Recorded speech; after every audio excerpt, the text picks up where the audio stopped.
sou Rebeca Braga. E eu sou Alexandre Lara. E nós somos o Casal Reab. Hoje a gente está aqui para gravar nosso segundo episódio.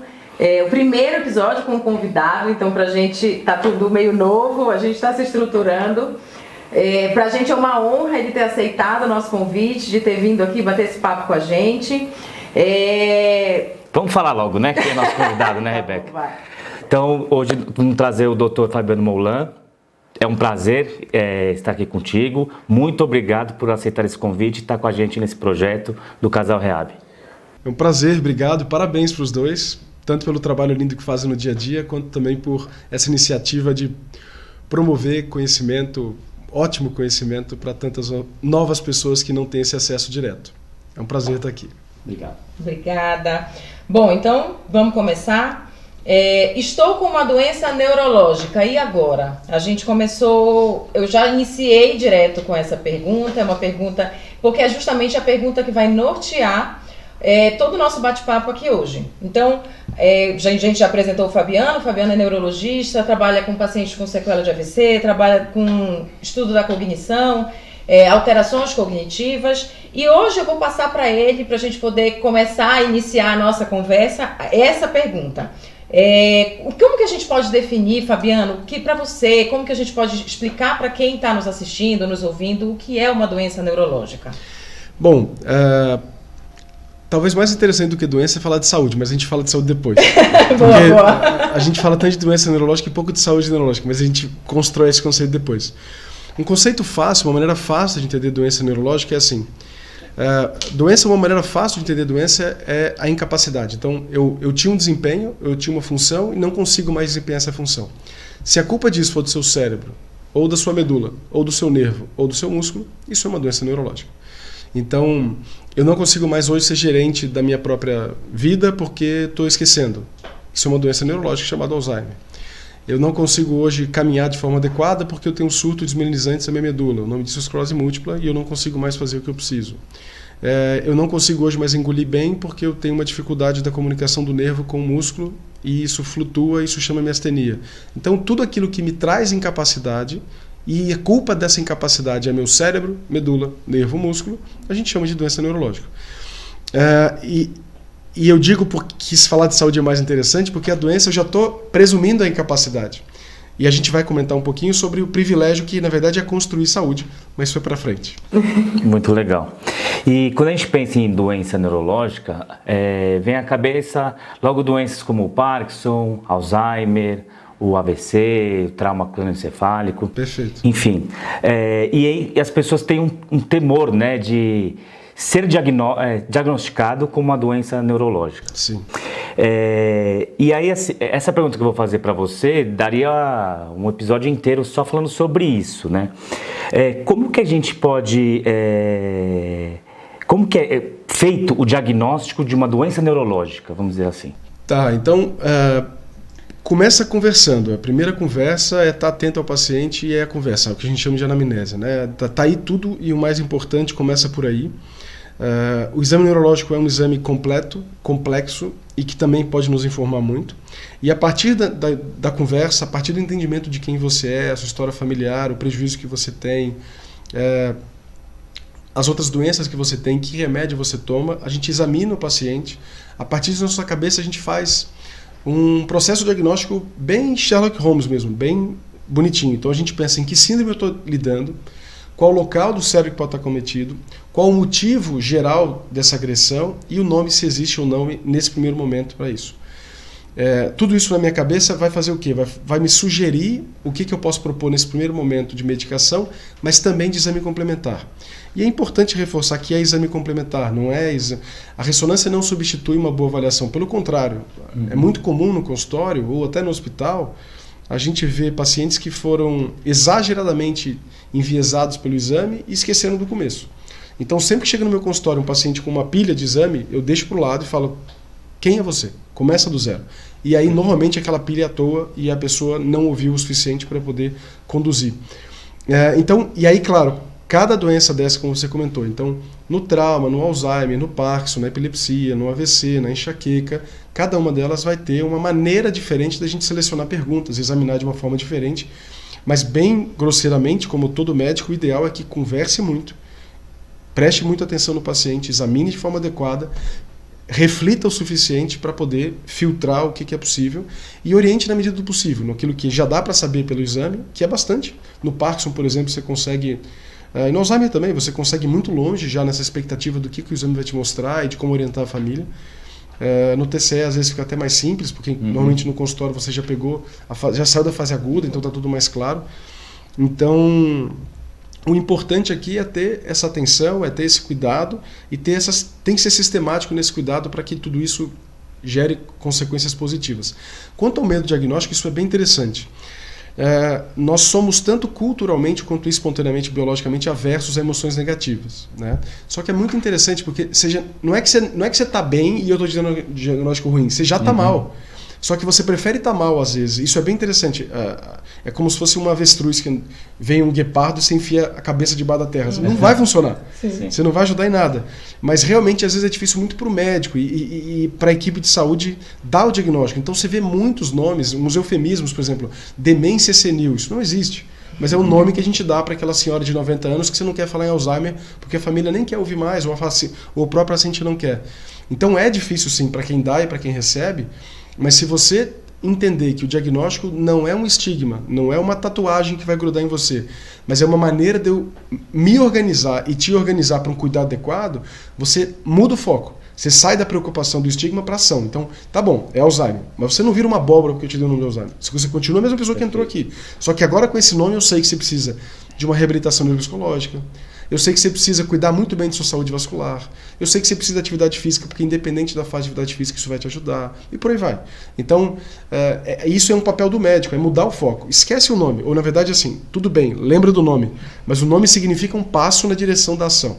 A preocupação não se cerra em si para você ficar agora, nossa, tem um Parkinson. Tá bom, mas Parkinson hoje tem 20 mil coisas literalmente para serem feitas e, felizmente, uma evolução muito mais benigna do que há pouco tempo. Então, não fui eu que estou criando essa doença ao falar. Eu estou justificando o que a gente acabou de traduzir, do que você me traduziu, do que os exames traduziram. Perfeito. Fantástico. Eu acho que a reflexão foi sensacional. É muito do que a gente precisa, mas fiquei um pouco curiosa para a gente falar um pouco da saúde neurológica. Porque a gente nem estava no script isso, mas achei bem interessante olhar sobre essa perspectiva. Isso é legal. E isso é uma questão hoje que é importante as pessoas pararem para pensar. Vamos pegar um assunto que tem a ver com neurologia, mas por um preconceito do século XIX, a gente diferenciou psiquiatria e neurologia. Literalmente preconceito, porque qual que era a lógica?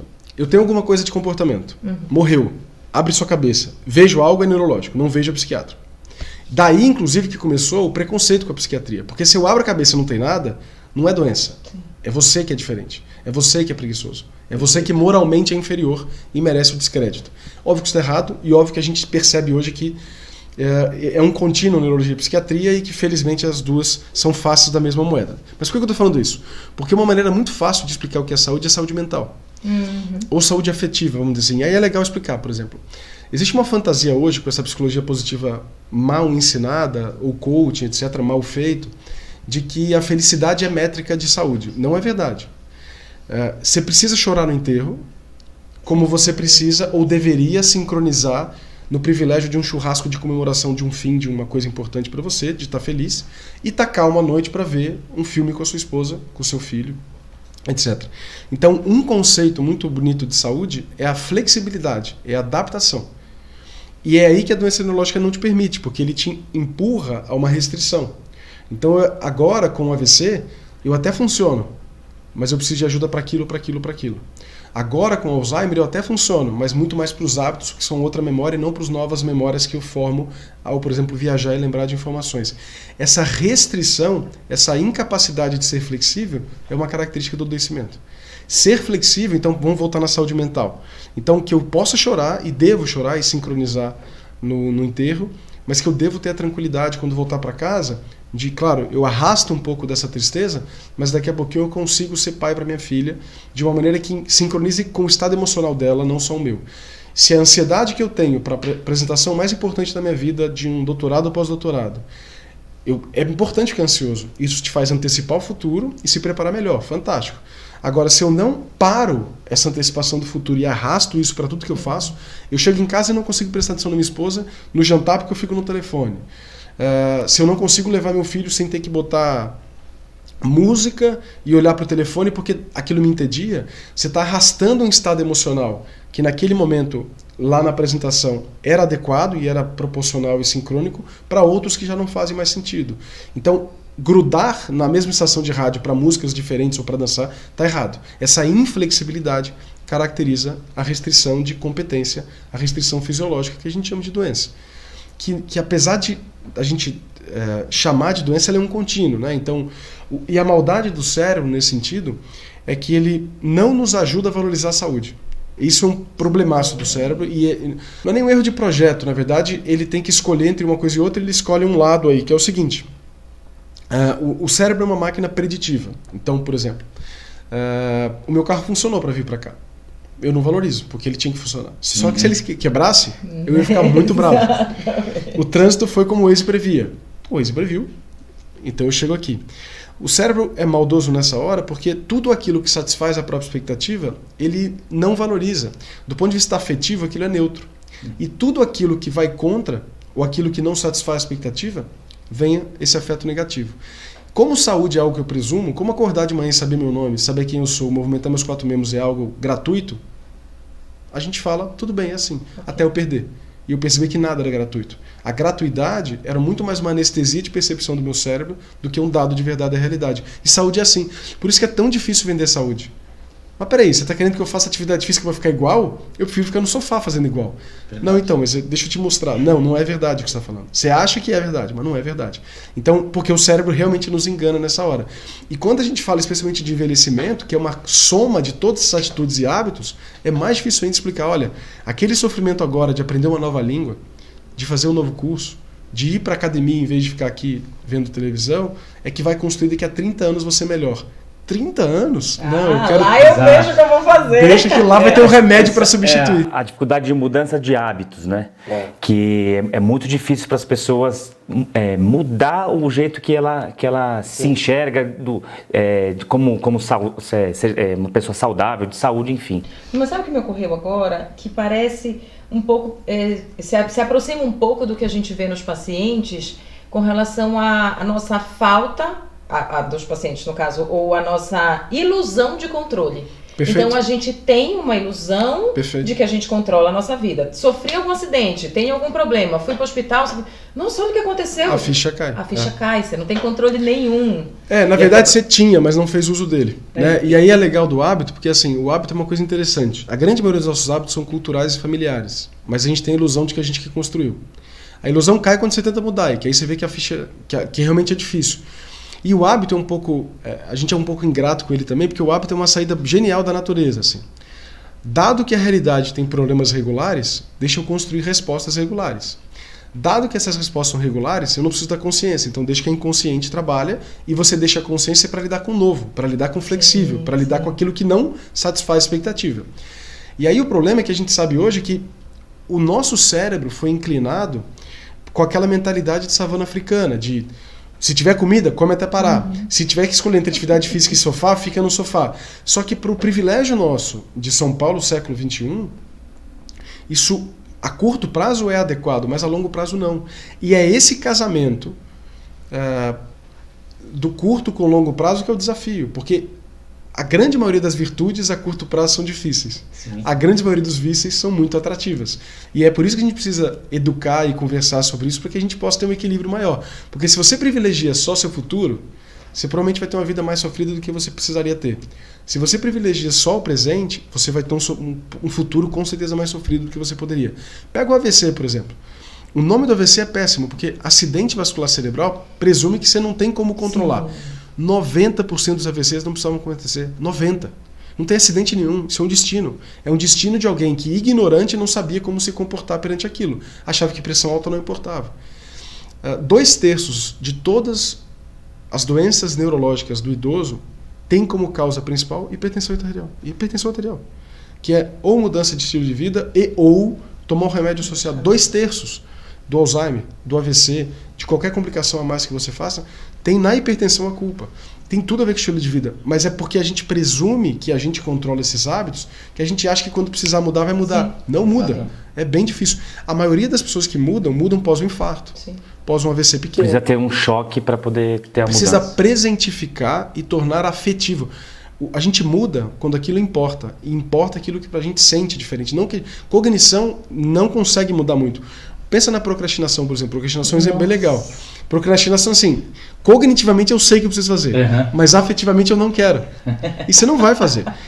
Por isso que é importante, e aí vale até pra gente mesmo que trabalha com saúde, o que eu faço? Eu tento descobrir na consulta o que importa para aquela pessoa. Às vezes é o neto, às vezes é a neta, às vezes é a independência. E eu vou apertar o botão certo, que é o que afetivamente eu posso falar, olha, é isso que está em jogo.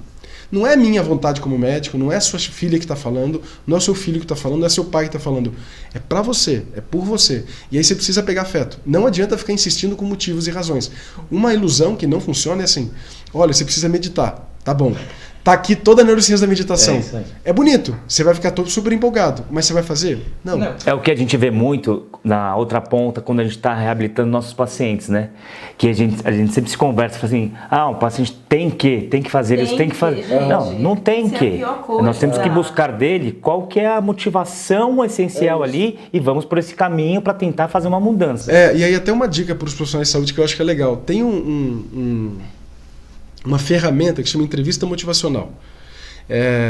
No Brasil ela é pouco falada, mas ela é uma técnica que já tem aí quase 40 anos, que é bem legal, que é assim, como é que eu vou, de forma gentil e curiosa, tentar identificar esse gatilho de mudança afetiva em você e motivacional em você. É muito competente. Isso é muito usada independente de álcool e drogas, então veio daí e hoje é o que mais se usa, mas ela serve para tudo. Ela literalmente serve para tudo. Ela serve para conversar um casal, para saber como um pode ajudar o outro a sincronizar, com filho, e muito na reabilitação. E aí a dica é buscar afeto. Porque assim, a razão é o instrumento que você vai chegar lá, mas o gatilho é afetivo, o gatilho é emocional. E é aí que você tem que chegar. E o bonito é que se você souber conversar, você não precisa esperar o AVC aparecer. Sim. Não precisa esperar a TCE acontecer. Porque, nossa, eu bati o carro porque eu bebo e eu tinha que parar de beber muito tempo e nunca tinha acontecido porque nunca tinha acontecido nada agora. Então dá para fazer isso de uma forma mais rica nessa troca. Mas aí você precisa de tempo, você precisa conhecer de verdade quem você cuida. E isso, infelizmente, não é todo o relacionamento de saúde que acontece. Sim, perfeito. E aí, voltando a gente falou de saúde, mas voltando para a doença neurológica, a gente sabe que tanto essa investigação como, aconteceu um evento neurológico, a gente agora vai partir para a reabilitação. E essa reabilitação ela é feita com várias mãos, várias cabeças pensando. Qual é a importância dessa equipe? Perfeito. Uma maneira legal de entender isso é assim, como médico, por exemplo, eu vou me preocupar com por que você teve o AVC, por exemplo, então o antes, mas eu preciso, e isso é muito importante, que os próprios pacientes e famílias perguntem para o médico e se preocupem com isso. E é muito comum a gente negligenciar o depois. Então, assim, imagina que eu tenho um AVC, e às vezes como médico a gente fica preocupado, puxa, foi uma arritmia cardíaca, uma fibrilação atrial, foi uma estenose carotídea? Tá, mas eu não quero saber disso, doutor, eu quero apertar a mão. Eu quero um garfo na minha mão, eu quero pentear meu cabelo. E isso é muito comum ser negligenciado. E o médico, às vezes, até porque a gente fala difícil, até porque a gente fala complicado, até porque o paciente às vezes nem sabe como perguntar isso, deixa como opcional ou como um segundo. E não é. Definitivamente não é. Então, é muito importante que todos os profissionais de saúde tenham essa ideia. Tudo bem procurar a causa de qualquer alteração que você tenha, mas se preocupe muito também em melhorar esse prejuízo atual que você está sentindo. Idealmente reverter, idealmente até ganhar com isso. Mas essa questão da reabilitação hoje, ela deveria ser algo quase anestesiado na conversa e na rotina de profissionais de saúde, porque é muito claro a evidência científica, é muito claro o benefício para o paciente e, naturalmente, quanto mais pessoas, melhor também precisa ser a integração desse cuidado.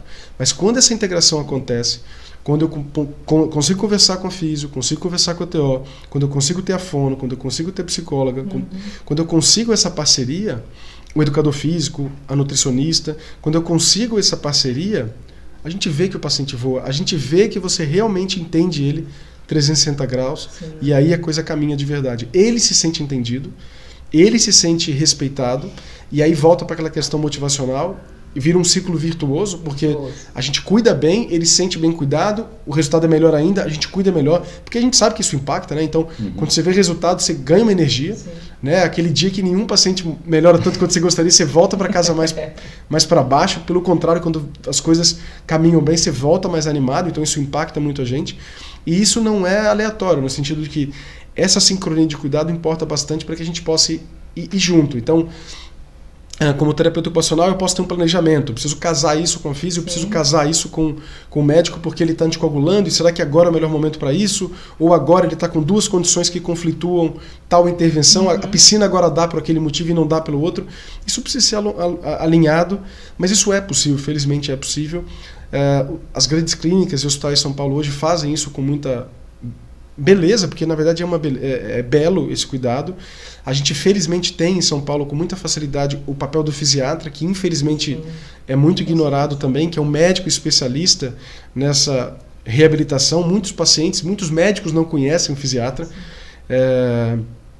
Então é uma maneira muito bonita de você ajudar.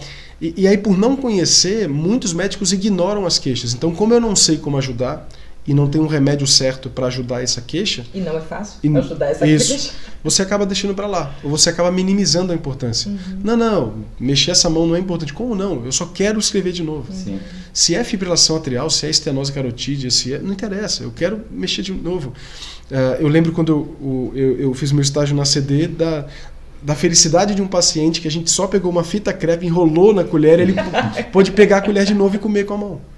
Porque ele estava com essa fraqueza distal, proximal estava bem, e ele queria comer a mão. Ele não queria saber mais nada, ele queria comer com a colher dele.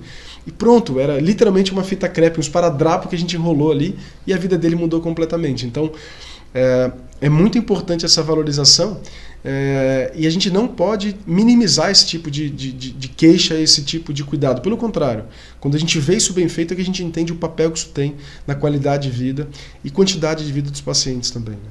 Perfeito. Bom, doutor, você está aqui pelo seu amplo conhecimento técnico-científico. Você é uma pessoa muito inteligente e a gente tem muito a agradecer de você estar aqui.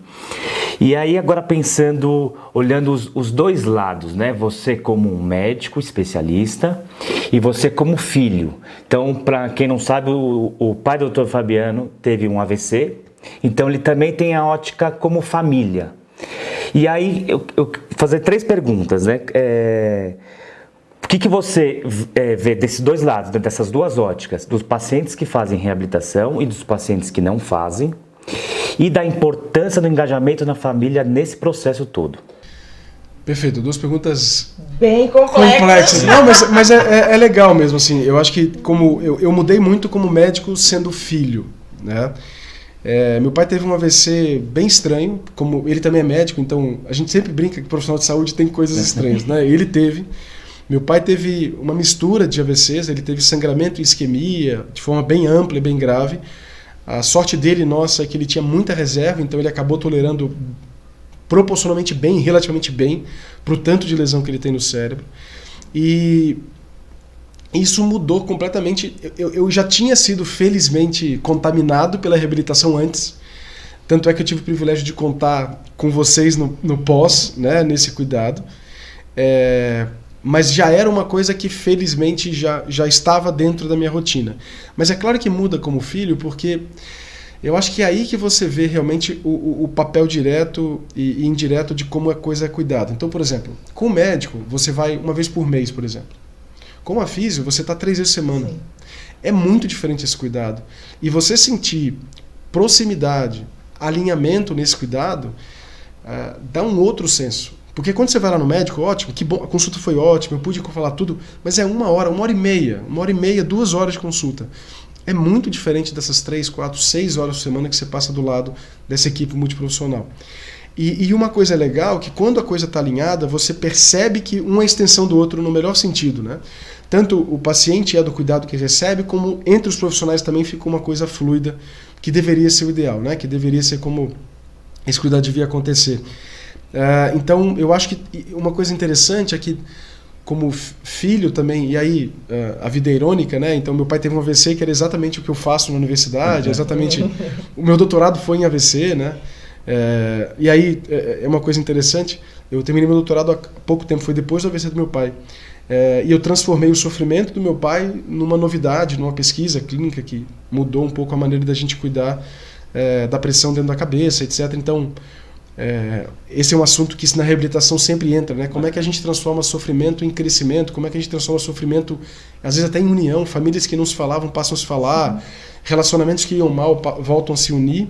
E eu mesmo, eu acho que meu pai me ensinou a ser um médico melhor, eu pude construir conhecimento a partir do sofrimento, mas eu acho que ter essa vivência, não desejo que nenhum pai de nenhum médico, de nenhum profissional de saúde tenha doença nenhuma, mas que a gente vive sem dúvida alguma isso com mais clareza, definitivamente isso é verdade, e hoje eu busco, oriento e tento trazer para o afetivo, voltando para a ideia do afetivo, porque eu vivi afetivamente o que significa um cuidado adequado, e o cuidado não adequado também, porque as duas coisas acontecem.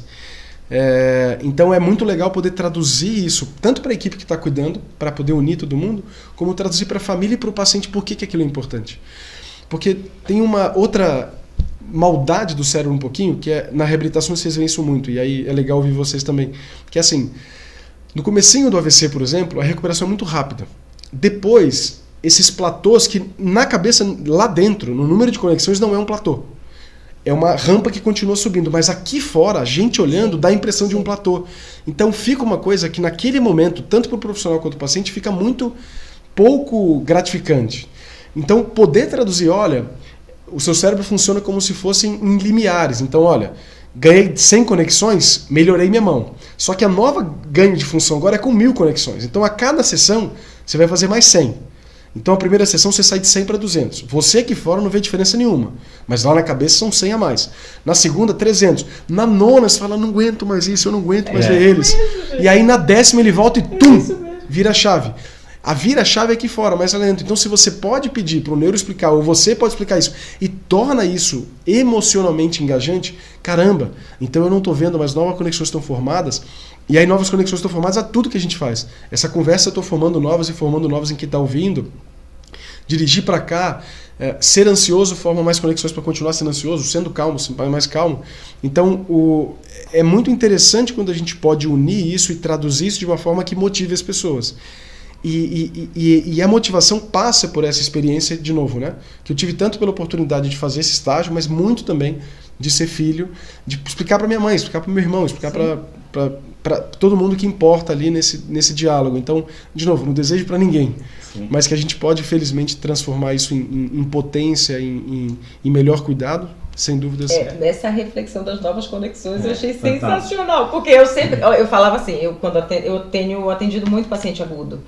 Então eu sempre, e você percebe muito isso, a transição do paciente que acabou de ter um AVC para o paciente, essa cronificação, essa reabilitação todo dia, isso é uma coisa que para eles desmotiva quando para de ter e quando entra no platô. Isso. E aí eu sempre, agora no início, eu sempre falava assim, sabe quando você vê aquela montanha de areia? Cada idazinha é um grãozinho. Esse grãozinho, ele é importante para essa montanha. Então eu não sabia falar dessas conexões bonitas, mas era mais ou menos essa ideia. Não, mas a ideia é essa. E um pouco da maldade do cérebro, e não é nem maldade, na verdade, é porque se o cérebro mostrasse toda a complexidade que ele é e tem para o funcionamento, ele sobrecarregaria a nossa capacidade de processar.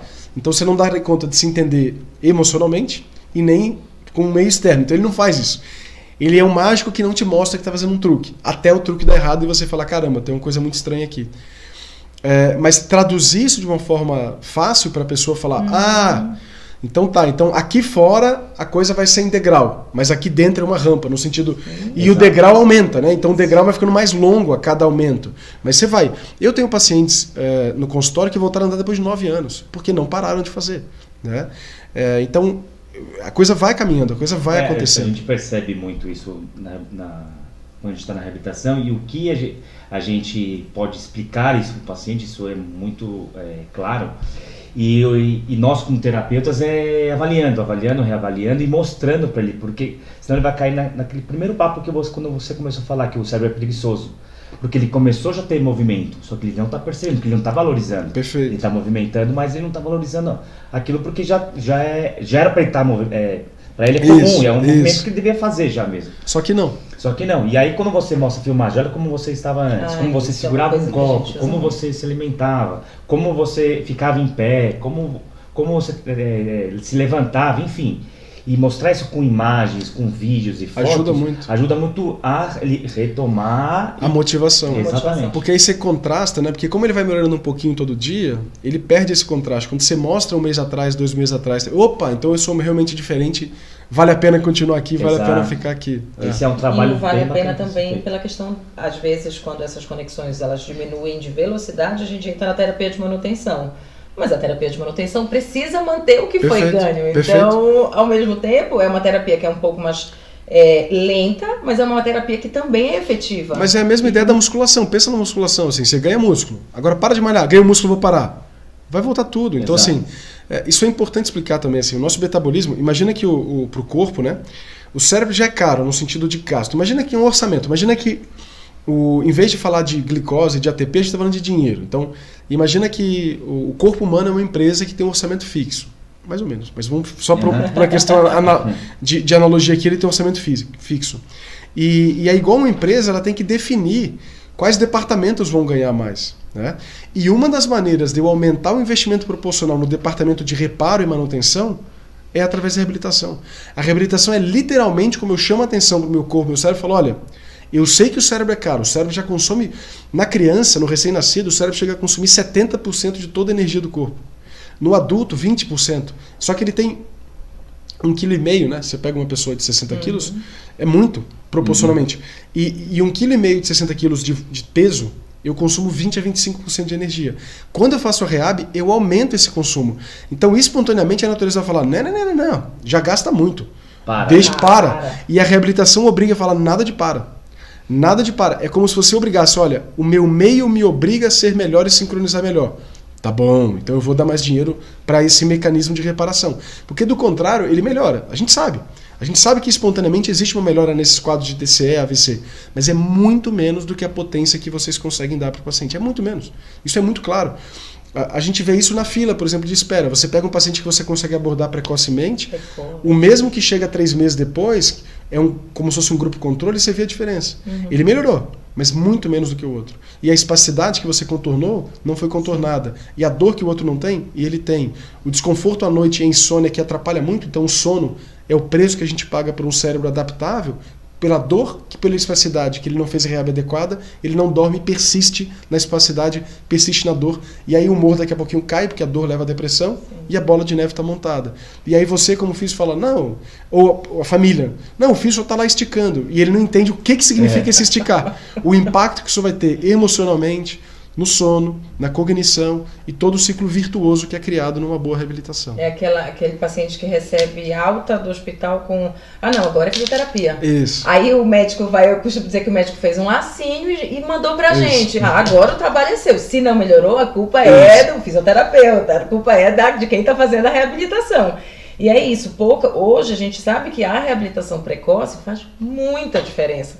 Só que nem todo mundo tem esse acesso ou esse conhecimento também, né? Então o Brasil, o tamanho que ele é, né?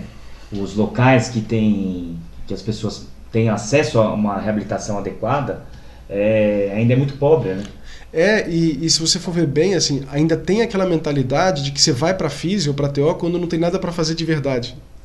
Totalmente errado. Bizarro, mas é bem por aí. Não, se não tem nada... O que é fazer de verdade? É remédio ou cirurgia? Como se saúde fosse remédio e cirurgia. E essa mentalidade tem mudado. E tem mudado pela competência dos procedimentos, mas por essa visão também cada vez mais rica de que saúde é construção, de que saúde é dia a dia, de que é assim que eu vou perdendo, voltar a ganhar, ou se eu já estou bem, continuar mantendo e ganhar mais ainda. Né? Então a parte boa, e aí outra parte boa, financeiramente a reabilitação é muito barata. Porque uma pessoa bem reabilitada, mesmo te pagando muito bem, o seu custo direto é muito mais barato do que o prejuízo que essa família vai ter, que o país vai ter, que o Estado vai ter, que as complicações, por exemplo, de uma disfagia que eu cuidei mal, vai me levar a uma pneumonia aspirativa, que vai me levar a um hospital, que vai me levar a uma UTI. é infinitamente mais barato para o SUS, para um sistema particular, para um convênio, ter belos profissionais de reabilitação, porque isso torna tudo mais competente e torna tudo mais barato. Então, o privilégio hoje da reabilitação é que ela vem junto de uma mentalidade nova de construção de saúde ou de reparo rápido, né? Porque isso é muito mais barato. Isso torna a rede mais eficiente, isso torna o paciente mais eficiente. A coisa fica muito mais equilibrada. Então isso tem mudado. Redes fechadas que mapeiam os próprios desfechos já perceberam que, é para ontem. Médico é caro e médico é muito mais ineficiente do que a maioria dos outros profissionais. E de verdade, de verdade. Pede exame demais, porque tem pouco tempo de conversa. Então, redes boas, hospitais bons, clínicas boas, entendem que é muito melhor dar mais tempo para o médico atender direito do que ficar pagando exame à toa. Porque dar mais tempo para o médico são 3 exames a menos que ele vai pedir. Eu economizo muito mais ao não pedir os 3 exames do que você me pagaria para isso. Então a parte bonita, sem querer, querendo, no sentido do sistema capitalista que a gente vive, é que felizmente é mais sustentável saúde e fazer bem feito. Então isso felizmente tem alimentado uma onda do bem de falar assim, isso aqui não está funcionando. Deixar reab para quando eu não tenho o que fazer, ignorar reab na maioria das vezes, está ficando muito incompetente, está ficando muito pouco produtivo isso aqui. Então isso tem mudado, felizmente. Precisa ter esse olhar, né? Mesmo porque a população está envelhecendo, então as doenças vão aparecer cada vez mais. Perfeito. E isso, a gente estimular a saúde, seja com algum diagnóstico ou não, isso é primordial para melhoria como país, como sociedade. Né? Claro, e eu acho legal também, assim, porque hoje no Brasil envelhecimento é sinônimo de doença, porque a gente não sabe envelhecer. Né? Mas envelhecimento tem maneiras adequadas, tem pilares adequados para fazer, que a maioria só vai aprender na reabilitação, Sim. que a maioria só vai aprender depois que aconteceu, mas que se você puder educar, então eu vou dar um exemplo pessoal também. Depois do AVC do meu pai, mesmo que não tenha tido como causa fatores clássicos como pressão alta, diabetes, colesterol, o meu irmão se preocupa muito mais com a própria saúde do que preocupava antes. Então ele está fazendo a diferença na própria vida para construir o envelhecimento. A analogia melhor que eu acho é, de novo, voltando para a saúde financeira.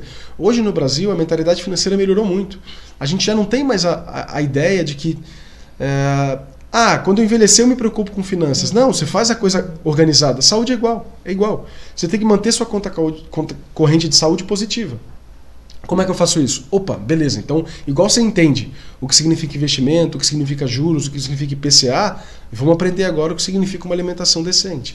O que significa uma frequência cardíaca na atividade física? O que significa cuidar do meu sono? O que significa evitar o álcool e qualquer outra droga de abuso? O que significa manejo do estresse? O que significa estímulo social? Aí você adequa essas ferramentas para que eu possa assumir esse controle. Aí sim, aquela ilusão de controle deixa de ser uma ilusão. Pelo contrário, você começa a ter realidade de que, beleza, eu não controlo tudo, mas um pouquinho eu controlo. E esse pouquinho não é tão pouquinho, porque o desfecho é grande, o impacto. Então, falando de doença neurológica de novo, 90% dos AVC são preveníveis e 50% dos Alzheimer são preveníveis. 50%. Falando de epilepsia, é muita coisa. Falando de epilepsia, porque muitas são pós-traumáticas e pós-AVC, quase 50% também são preveníveis no adulto e idoso, porque eles são normalmente causados pelo trauma e pelo AVC. É muita coisa. Né? Então, isso ignorando que o que previne AVC também previne câncer, previne infarto, previne osteoporose, previne sarcopenia, previne a síndrome de fragilidade do idoso. Porque o interessante é que quando você cuida de saúde, ao potencializar a saúde, tudo cai. Porque hoje, quando a gente fala de envelhecimento, assim, eu falo de Alzheimer no cérebro, eu falo de degeneração macular na retina, eu falo de osteoporose no osso, sarcopenia, é a mesma doença. É tudo envelhecimento ruim. Então, se eu focar em saúde, eu melhoro tudo isso. Não é porque eu trato cada uma dessas doenças, é porque eu potencializo saúde. E a saúde é essa flexibilidade que me permite continuar adaptável, sincronizável a vida toda. Então, isso tem mudado. Eu acho que essa é quase que a nossa obrigação moral de insistir. E esse é um dos motivos de eu estar aqui, porque para mim isso é uma missão obrigatória. Assim, quando cai essa ficha, e a gente sabe que a gente pode influenciar as pessoas a agirem de forma adequada, a gente tem que fazer diferença. Até para elas não caírem no comodismo de sempre, né? Assim, eu tô com essas dores, ou aconteceu isso porque eu tô ficando velho, eu tô envelhecendo, isso dificulta muito. Isso. E na verdade não é um hábito que você foi criando e acabou... É um hábito até de se ver nessa posição, né? Então a gente sabe que existe uma profecia autossustentada aí, né? Um self-fulfilling prophecy. Porque eu acho que isso faz parte do envelhecimento, eu não faço nada. Porque eu não faço nada, ela piora. Sim. Como os dias passam e eu estou envelhecendo, eu digo que é do envelhecimento. Aí eu mantenho essa crença. Mas é uma crença falsa. Né? Então é importante a gente realmente questionar essas certezas.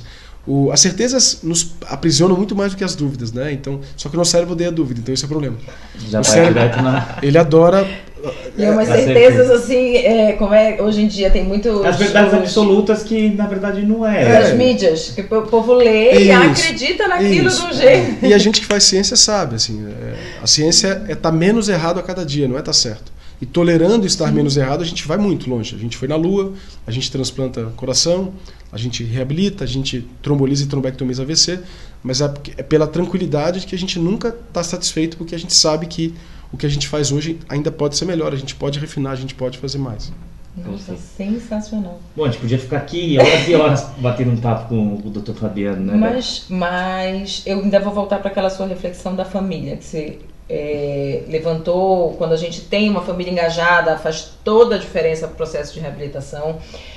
Eu tive a oportunidade de conhecer a família dele no processo de reabilitação do pai dele. E aí eu lembro de alguns episódios da gente na fase aguda do AVC do seu pai. E eu pensava muito nisso. Nossa, a gente tem muito... Quando a gente sabe o que está acontecendo, parece que é bom, mas também é ruim, porque a gente sabe o que está acontecendo. E aí a minha dúvida é assim, o que neste processo todo foi mais difícil para você? Então, boa, vamos lá. Teve algumas situações difíceis. Então, por exemplo, apesar de morar aqui em São Paulo agora há 15 anos, eu não sou daqui, eu fiz medicina no Espírito Santo e vim para cá fazer neurologia e fiquei. Meu pai teve AVC lá no Espírito Santo e nesse começo eu tive que ajudar a cuidar dele, literalmente como médico, não como filho. Então esse começo foi um pouco difícil porque eu tive que ser médico neurologista intensivista do meu pai. Ele foi muito bem cuidado, a equipe lá que cuidou dele foi maravilhosa, mas eles literalmente me pediram ajuda porque o cuidado que eles tinham lá era aquém do que a gente mesmo aqui no SUS faz, por exemplo, no Hospital São Paulo, que eu tenho o privilégio de ser professor.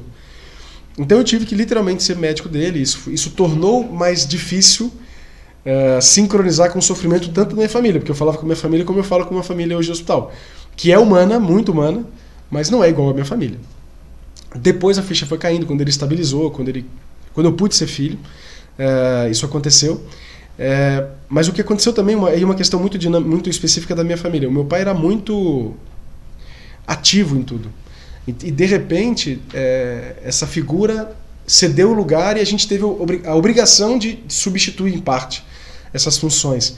Então teve muito desse luto, não só pelo adoecimento dele, sim, mas no luto individual de cada um da família, do papel que exercia e do papel novo que acabou exercendo.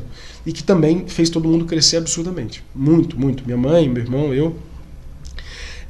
E isso porque a gente teve apoio de ótimos profissionais de todos os lados, né, que também nos deram esse suporte até para permitir. E também nos obrigou, enquanto família, a conversar muito mais, a dialogar muito mais, a falar de coisas difíceis.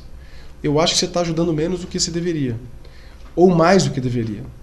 A minha mãe, por exemplo, depois de alguns anos entrou em burnout do cuidado, que é uma coisa que a gente não fala, do burnout do cuidador ou da síndrome do cuidador. E a gente precisou ajudar, né? A gente precisou marcar consulta, ela está medicada para isso, faz outras coisas relacionadas. Então, e é muito importante entender que a reabilitação é um filme, assim. A demanda da fase aguda é diferente da subaguda, que é diferente da crônica. A crônica vai ter demandas diferentes. Então, voltando àquela ideia de saúde, a saúde pode ser extrapolada para a saúde da família. O que é saúde da família? É sincronia entre cada parte. E aí o diálogo é fundamental. A gente ter tranquilidade de falar sobre coisas difíceis, que a gente não é educado. O brasileiro não faz isso. Verdade. Reunião de domingo, almoço de domingo, a gente fala de tudo, menos de coisas difíceis e que são super importantes. Fica aquele baita elefante na sala e ninguém fala dele, porque não se pode falar disso. Deve-se falar disso. E quem fala é o chato. Exatamente. Né? E não pode ser assim. Voltando àquela ideia de flexibilidade e saúde mental, a gente tem que tolerar toda a complexidade, todo o cardápio de emoções humanas, seja individualmente, seja na troca. E isso, o adoecimento impactou. Hoje é mais fácil ver o lado positivo disso, porque hoje eu vejo o crescimento, mas no crescimento é muito difícil. Porque você tem que lidar com uma caverna dentro de você que tem um dragão que você não quer muito entrar. Mas igual nos mitos, entre o príncipe e sai o rei, no sentido de que você sai crescido, né? E é até uma dica, assim, os mitos fantasiam lutas de todos nós numa vida muito menos fantasiosa, né? Então, lutar por um pai adoecido é o equivalente a entrar numa caverna para matar, né? E os mitos traduzem de forma simbólica aquilo que a gente não consegue generalizar de outra forma e usa um símbolo para isso.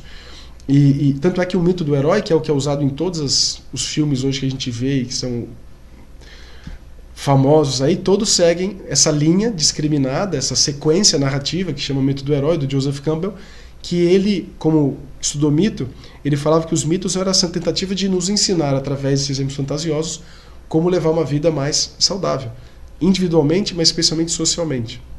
E eu acho que a doença pode ajudar nisso, mas definitivamente ela não precisa ser o único caminho. A gente pode construir isso de uma forma proativa e não reativa. Eu construí isso reativamente. Meu pai adoeceu e eu precisei crescer. Dá para fazer isso de forma proativa e é o que eu desejo para todo mundo que nos ouve e para vocês. Você é uma pessoa muito humana, né? Tanto pessoalmente como profissionalmente. Você tem um olhar da humanização em todo esse processo. Que mensagem você deixaria para as pessoas que têm um diagnóstico neurológico hoje, que estão escutando a gente? Eu acho que é importante assim, ter tranquilidade do cuidado. Então, o que ajuda demais, isso a gente tem, tanto pessoalmente eu vejo, mas a evidência científica é real, assim, o diagnóstico importa, mas a maneira que isso é passado e a confiança que eu sinto na equipe que me cuida importa muito. Porque todos nós temos uma sensação de que, assim, a gente sabe que a gente não controla todas as variáveis da nossa vida, especialmente o resultado das ações. Como reabilitadores, vocês não sabem até onde eu vou, mas o nosso compromisso com o profissional de saúde é dar as melhores condições para o melhor desfecho. Então, algumas coisas aqui importam. Então, o paciente ter a confiança na gente importa muito, na gente, literalmente na equipe toda. Ele entender até quando... Isso é bem legal também explicar. Nunca ultrapasse o limite de conhecimento que o paciente mesmo delimita. Então, por exemplo, eu atendo muitos pacientes com queixa cognitiva e alguns deles têm Alzheimer. A gente já tem evidência, inclusive para câncer, que se o paciente não quer saber do diagnóstico de Alzheimer de câncer, você fala, se atrapalha. Então, eu tenho vários pacientes que falam assim: doutor, faz os testes se quiser, mas quando for para falar o nome, eu vou sair, ficar lá fora. E quando for para falar do que fazer, eu volto e você fala. E dá certo. E eticamente isso é muito mais adequado do que você empurrar a goela abaixo um diagnóstico que o paciente não quer saber. Agora, isso não quer dizer que você vai mudar a sua conduta, não. Alguém da família vai ter que saber. Sim. E a conduta vai ser adequada ao diagnóstico que você deu. Mas o paciente precisa estar se sentindo respeitado, e nesse momento eu respeitei ele. Olha, então, eu vou falar então doença da memória. Eu não vou especificar porque o senhor não quer saber, mas quando sua filha me ligar, eu vou falar tudo adequado. Ótimo, funciona bem. Então, confiança na equipe, respeito ao paciente e valorizar o esforço e não o resultado ajuda. Então, eu não consigo te prometer até quando você vai melhorar dessa memória no resultado da medicação, da reabilitação. Agora, eu vou te dar o melhor que a gente tem hoje na ciência sobre essa perspectiva. E para a maioria das pessoas isso é mais que suficiente, no sentido de que é isso que a gente quer de verdade. Então, você vê a pessoa vê em você um parceiro naquela troca e ela sabe que você está lutando pelo melhor dela. Que são perguntas inconscientes que a gente faz sobre qualquer troca. Ele é competente? Ele se importa comigo? Ele me vê como uma pessoa especial? Ele sabe tudo que eu preciso? Ele está antenado e atualizado? Então, quando você consegue traduzir isso por comportamento ou verbalmente, você traz a pessoa, e por isso que mesmo sem cura, as pessoas procuram. Porque elas sabem que para além da cura existe um cuidado, e esse cuidado faz diferença. Eu acho que essa confiança ela é muito importante, porque é muito comum o paciente perguntar: quanto tempo?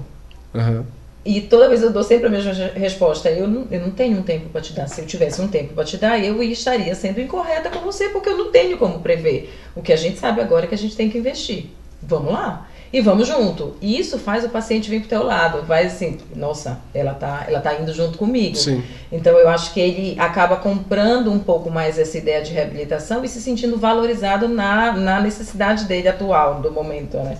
Não é que não existe promessa, né? Você prometer, olha, você vai até andar porque, daqui 3 meses, 4 meses. Até porque frustração só existe por expectativa. Então, adequar a expectativa é importante aí, até para você não quebrar essa relação. Porque a gente sabe que você cria uma expectativa que você não cumpre, É isso aí, é vai isso aí. atrapalhar. E eu tenho muita preocupação com isso quando eu estou com o paciente, porque muitos vêm com uma expectativa muito alta. Só que ao mesmo tempo eu não posso tirar, mas eu não posso dar uma expectativa que não tem. Então eu sempre fico, eu falo com muito cuidado, mas eu não deixo fantasiar. E o que você faz é legal, porque assim, você fala assim, esquece daqui a 3 meses. O que existe de verdade é hoje. Sim. E hoje eu sou a melhor estratégia para você chegar lá. Então vamos hoje. Me permita que eu faça o melhor hoje, que eu te permito que você vai estar o melhor 3 meses. Se vai ser suficiente para você andar, não sei. Mas eu vou estar aqui junto contigo. Acabou. Quem quer ouvir mais do que isso? Sim. Eu não quero. Eu tô ótimo com essa frase. Exatamente. Nossa senhora, a gente ficaria aqui a noite inteira. Ai. Esse foi o nosso segundo episódio, né? E o primeiro com um convidado, e mais do que especial, a gente só tem a agradecer. Não, eu primeiro tenho que agradecer. A você? Sou eu que tenho que agradecer primeiro. Eu acho que eu sou meio suspeita para falar, porque eu sou fã do seu trabalho, você sabe disso. Acho que eu tive a oportunidade, eu não sei se você se lembra quando você entrou, quando eu entrei no quarto para atender o Bira, eu falei, você falou, você é a Rebeca da CD? Eu falei, opa, depende do que a Rebeca da CD fez. Eu acho que não.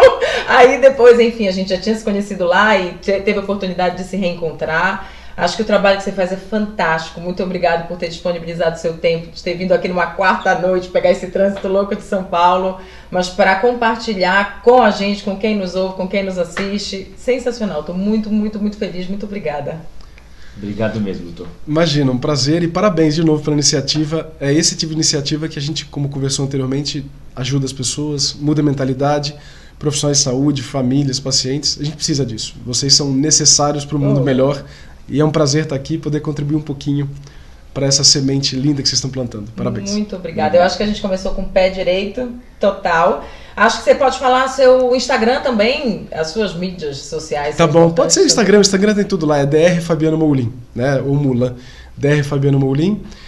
Tem vários vídeos também no YouTube, eu não tenho um canal do YouTube específico, mas tem muitos vídeos lá, então é só botar Fabiano Moulin, tem um monte de vídeo lá sobre um monte de assunto que eu acho que agregam também ao que a gente conversou. O vídeo da gratidão pra mim, eu sou fã. Então sigam lá, pessoal, sigam o Dr. Fabiano, sigam o Casal Reab, compartilhem os vídeos e a gente se vê até o próximo episódio, tá bom? Até o próximo episódio. Tchau, tchau. Tchau, tchau.